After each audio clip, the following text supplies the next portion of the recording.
Dikisahkan bahwa sang bidan tanpa sengaja memasuki kota Saranjana lantaran diajak oleh seorang nenek-nenek untuk membantu persalinan seorang wanita di kota itu. Momen itu bermula saat matahari terbenam, menandakan berakhirnya jam praktek Tias. Halo sobat, jumpa lagi dengan saya di catatan kasus. Assalamualaikum warahmatullahi wabarakatuh.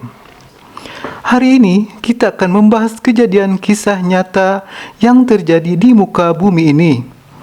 Kisah yang akan kita ceritakan kali ini merupakan sebuah kisah nyata yang terjadi oleh seorang bidan bernama Tias yang memiliki pengalaman luar biasa ketika ia dibawa masuk ke kota goib Saranjana yang masuk wilayah Kabupaten Kota Baru, Provinsi Kalimantan Selatan.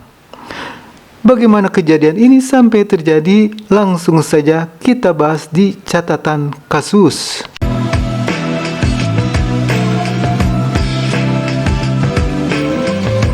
Sebelum kita mulai ceritanya, seperti biasa, jangan lupa like, subscribe channel ini, dan nyalakan lonceng notifikasinya agar tidak ketinggalan akan cerita baru di catatan kasus. Langsung saja kita mulai ceritanya. Di sebuah daerah, tepatnya di Provinsi Kalimantan, hiduplah seorang bidan bernama Tias.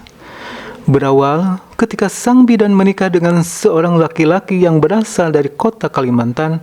Dengan begitu, tugasnya pun berpindah ke kota itu dan ditempatkan di salah satu puskesmas serta membuka praktek di sore harinya.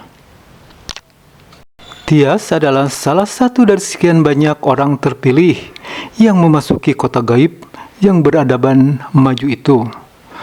Mengutip video podcast yang diunggah oleh channel YouTube Podcast Horor Reborn, dikisahkan bahwa sang bidan tanpa sengaja memasuki kota Saranjana lantaran diajak oleh seorang nenek-nenek untuk membantu persalinan seorang wanita di kota itu. Momen itu bermula saat matahari terbenam, menandakan berakhirnya jam praktek Tias.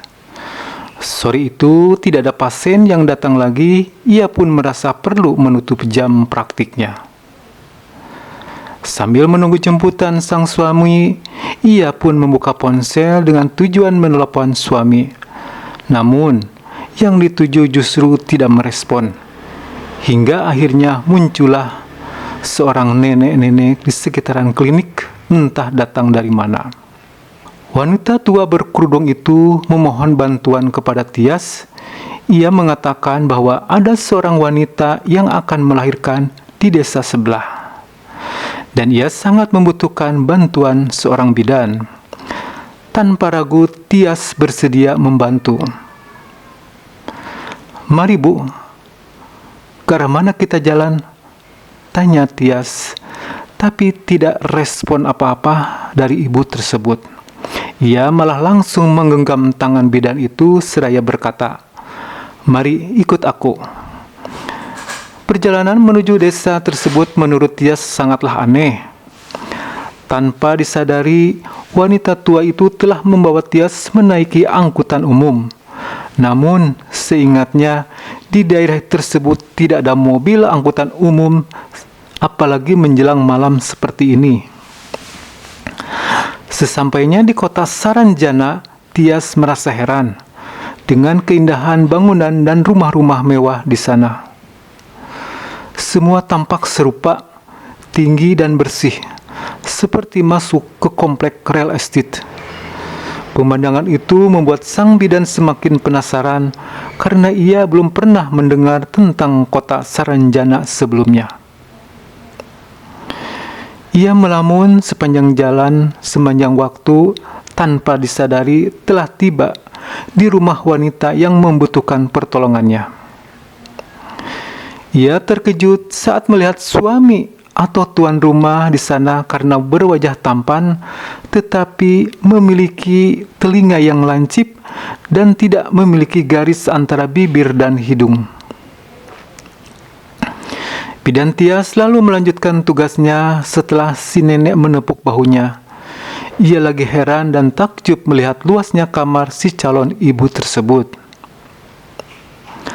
"Tolong aku, Ibu," mohon si calon ibu sambil menahan sakit. Tentu saja, Tias lagi-lagi terpesona oleh paras dan ciri fisik menonjol yang sama dengan suaminya tadi. Dengan sigap, Bidan Tias memeriksa tensi pasien, memberikan suntikan perangsangan, dan akhirnya membantu wanita itu melahirkan dengan selamat. Kegembiraan Tias sebagai seorang bidan tercapai ketika tangisan bayi mengisi ruangan. Begitu bayi itu lahir ke dunia dan memiliki berat badan yang jauh di atas normal, sebesar 5 kg. Itu membuatnya heran karena biasanya berat bayi normal sebesar 2,6 hingga 4 kg. Akan tetapi, bayi ini tidak ada kendala saat dilahirkan. Namun, ia memilih untuk tidak terlalu memikirkannya. Setelah menyelesaikan tugasnya, Tias diundang untuk makan bersama keluarga tersebut. Namun, yang membuat terkejut adalah melihat hidangan yang sangat besar dan istimewa di meja. Tias tidak berselera karena ukuran makanannya yang besar. Raut wajah Bidan Tias pun terbaca oleh nenek tadi.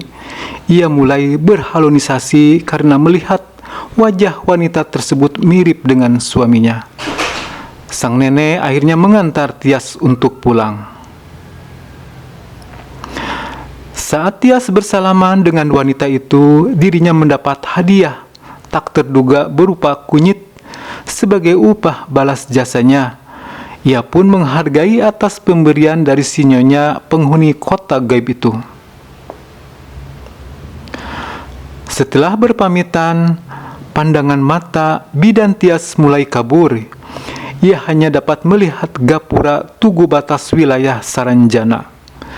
Dunia terasa gelap dan keesokan harinya ia kembali ke dunia dengan membawa cerita yang tidak terlupakan. Semua warga dan sang suami khawatir dengan hilangnya Tias selama 4 hari. Ia lantas bercerita ke semua orang jika dirinya baru saja membantu melahirkan seorang wanita di kota Saranjana. Para warga pun bertanya-tanya karena tidak ada nama kota itu di sana. Setiba di rumah, sang suami menanyakan perihal kondisi sang istri.